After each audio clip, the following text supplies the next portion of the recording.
चारों धाम के प्रसाद से बड़ा महाप्रसाद बन जाता है। और यदि पति और पत्नी का नियम है कि हम दोनों तो साथ ही भोजन करते हैं, तो हाथ जोड़कर निवेदन है, साथ भोजन करो, मना नहीं है, 2 थाली अलग अलग लगाओ। पर पति के साथ बैठकर एक थाली में खाना रोज प्रतिदिन मदिरा को निगलने के बराबर है।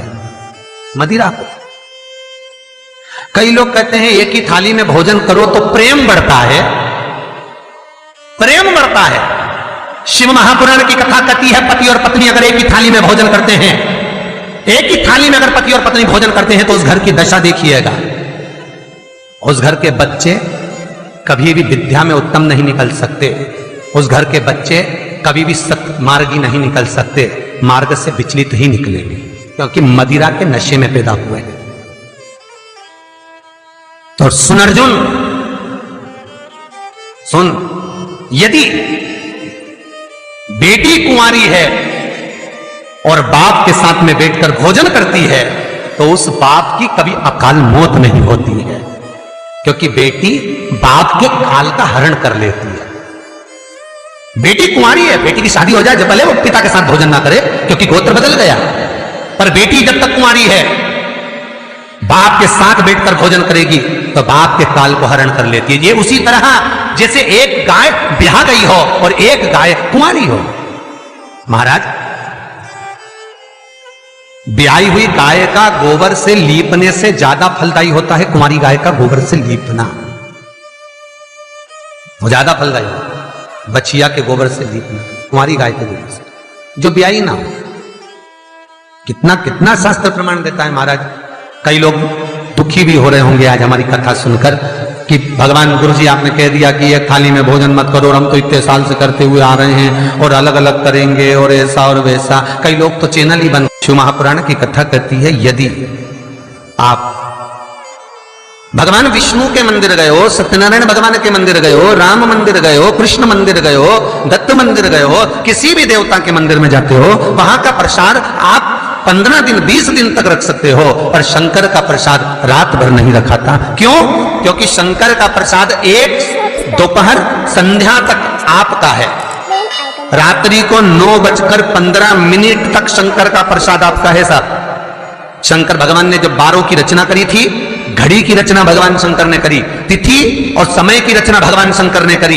एक एक घड़ी, एक एक पल, एक एक तिथि, एक एक नक्षत्र, समय, पल, सबकी रचना शंकर करे। हमारे हर एक वीडियो से सबकी रचना से। इसीलिए तो शास्त्र कहता है ना, लिंग पुराण वर्णन करती है, नर्मदा पुराण कहती है, शिव महापुराण की कथा कहती है जब व्यक्ति को कोई भारी रोग हो जाता है, कोई कैंसर जैसी बीमारी हो गई, कोई किडनी ही खराब हो गई, कोई लीवर ही बेकार हो गया, कोई बड़ी बीमारी हो गई, तो आप किसी ब्राह्मण से पूछेंगे कि पंडित जी हमको शंकर भगवान का अभिषेक करवाना है, कौन सा टाइम करवाना चाहिए, तो उसका भी समय शिव महापुराण निश्चित करती है, उसका भी समय हमारे लिंग पुराण निश्चित करती है, उसका भी समय नर्मदा पुराण निश्चित करती है।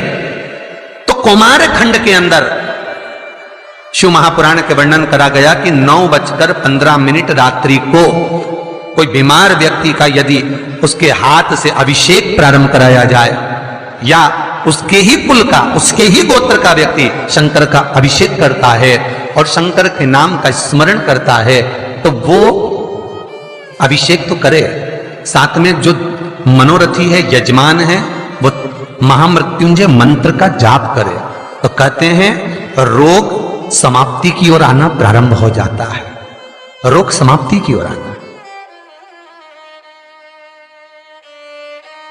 रोग समाप्ति की ओर पहुंचना। भगवान शंकर की पावन कथा कहती है, एक कलश के अंदर महाराज दूध ले लीजिए, उसमें काली तिल्ली डाल लीजिए, थोड़ा सा आंवला, सूखा आंवला बाजार में मिलता है, उसको डाल दीजिए।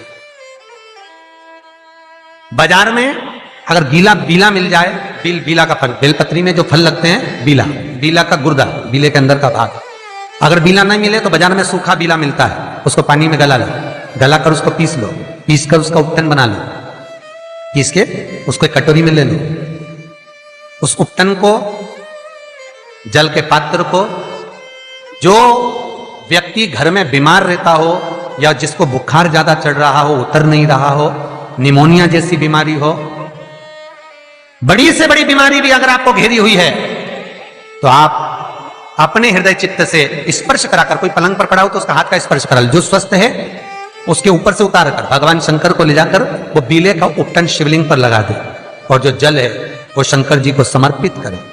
कौन सा मंत्र बोलना है, उस मंत्र का स्मरण आप सब प्रेम से करें। ओम, और वो मंत्र है ओम जूं सह। आप स्क्रीन पर देख सकते हैं, मंत्र हमने लिख दिया है ताकि आपको आसानी हो बोलने में भी।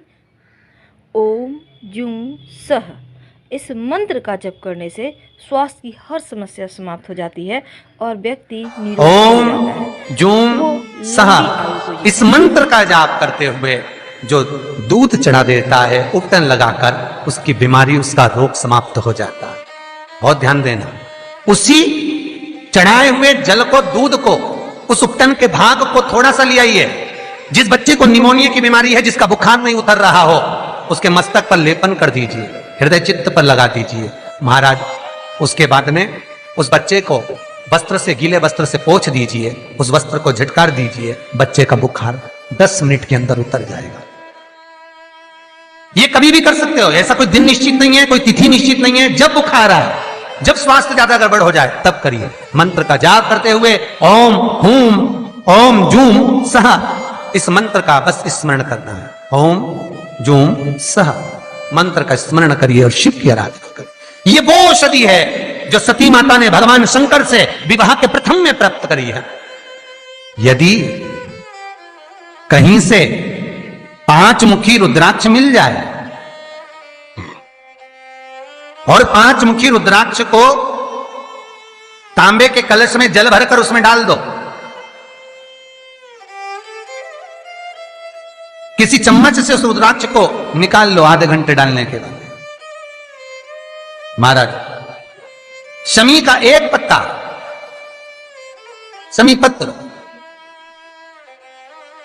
और शमी का एक पत्ता ले जाकर, शमी पत्र को ले जाकर शिवलिंग पर रखकर 5 मुखी रुद्राक्ष का जल अपनी कामना कर कर,